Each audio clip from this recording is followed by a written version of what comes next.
प्यारे विद्यार्थियों, आज की इस वीडियो में हम समांतर श्रेणी से संबंधित बोर्ड परीक्षा में पूछे गए प्रश्नों को हल करेंगे। तो देखिए, पहला प्रश्न जो हमें दिया गया है, समांतर श्रेणी 9, 12, 15, 18 का सार्वंतर लिखिए। तो देखिए इसका हल, यहाँ पे हमें प्रथम पद दिया है, प्रथम पद यानी कि ए बराबर वो दिया है 9। हमें सार्वंतर निकालना है, सार्वंतर।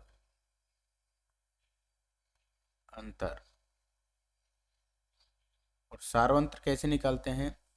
दूसरे पद में से पहले पद को घटा के। तो दूसरा पद हमारे पास में यहाँ पे कितना है? 12। पहला पद है हमारे पास में 9, तो 12 में से 9 गए तो 3। तो ये हमारा अब क्या आ गया? सार्व अंतर आ गया। अगला प्रश्न देखते हैं हम। दूसरा जो प्रश्न दिया है, किसी समांतर श्रेणी का प्रथम पद 10 है, सार्वंतर अंतर 10 है, तो उस समांतर श्रेणी के प्रथम 5 पद लिखिए। देखिए इसका हल, प्रथम पद, प्रथम पद यानी कि A1 यानी कि या ए बराबर कितना हमारे पास में 10 दे रखा है। सार्वंतर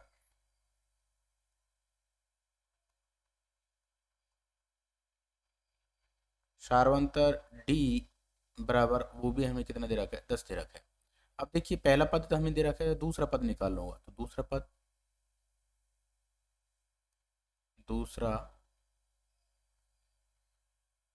पद यानी कि A2, और वो होता है हमारे पास में A प्लस डी। तो ए का मान कितना है हमारे पास में? 10, और डी का मान भी 10। तो ये आ गया हमारे पास में 20 आ गया। तीसरा पद,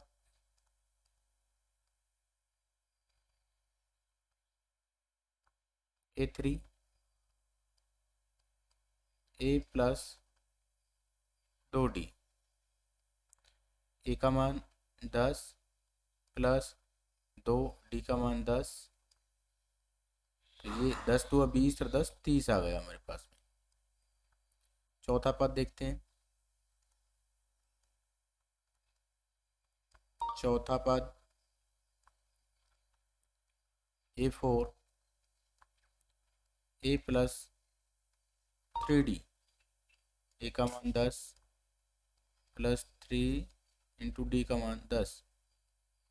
तो 10 दिए 30 और 10 40 हो गया। पांचवा पद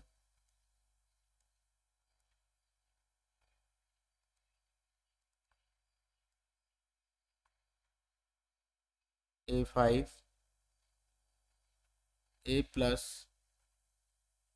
4D। तो ए का मान हमारे पास में 10 है, प्लस 4, डी का मान भी 10। 10 चौक 40 और 10 50 हो गया। अतः समांतर श्रेणी के प्रथम 5 पद, अतः समांतर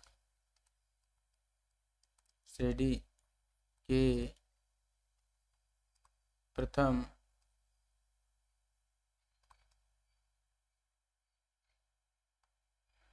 5 पद कौन कौन से होंगे? 10, 20, 30, 40 और 50। नेक्स्ट प्रश्न देखते हैं।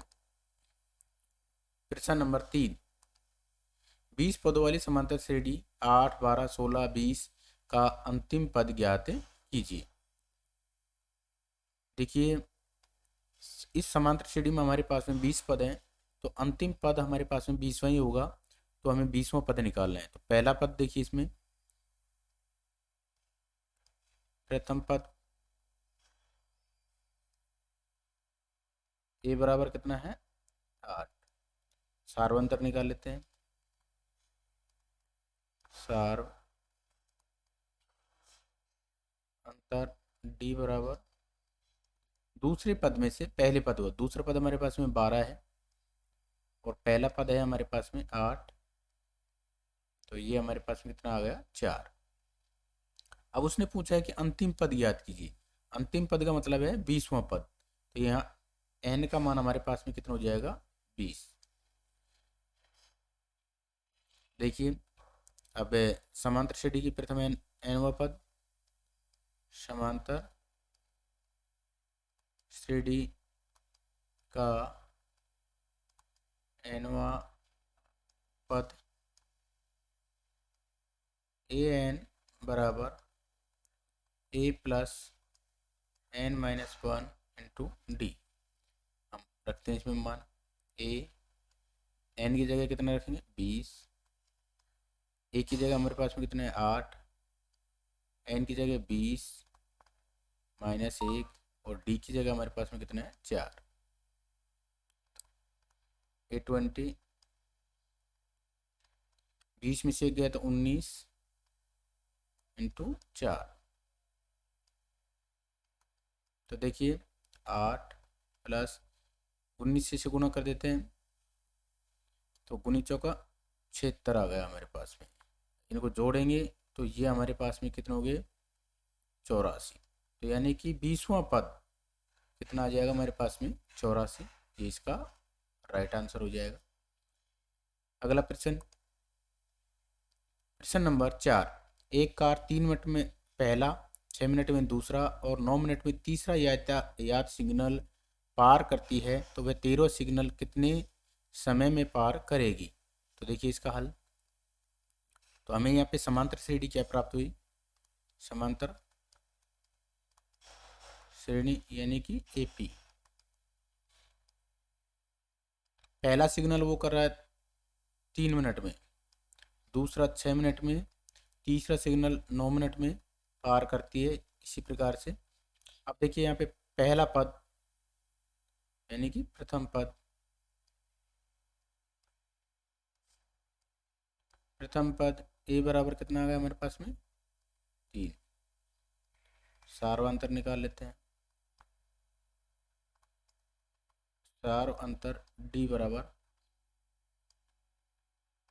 दूसरे में से पहले पद घटा, दूसरा पद 6 है, पहला पद 3। तो हमारे पास में आ गए प्लस के 3। अब हमें कौन सा पद निकला है 13वां सिग्नल, यानी कि n का मान हमारे पास में कितना हो जाएगा 13वां पद निकालना है। तो समांतर श्रेणी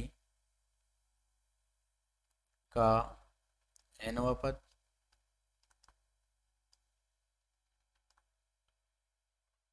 an बराबर a plus n minus 1 into D.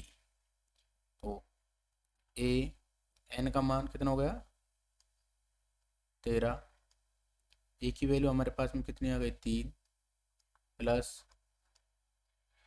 13 minus 1 और d की वैल्यू हमारे पास में कितनी आ गई 3। a 13, 3 प्लस 13 में से 1 गया तो कितना बचा हमारे पास में 12 इंटू 3। अब देखिए 13 प्लस 12 गुणा 3 किया तो कितना गया 36 और 36 में 3 जोड़ा तो हमारे पास में आ गया 39, यानी कि 39 मिनट आ गए। तो 13 सिग्नल पार करने में समय लगेगा 39 मिनट। अतः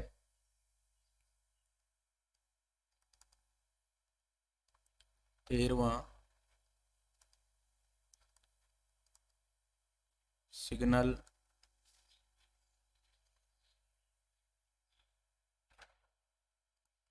पार करने में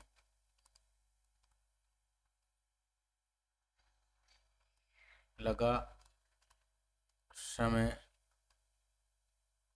39 मिनट है। अगला प्रश्न,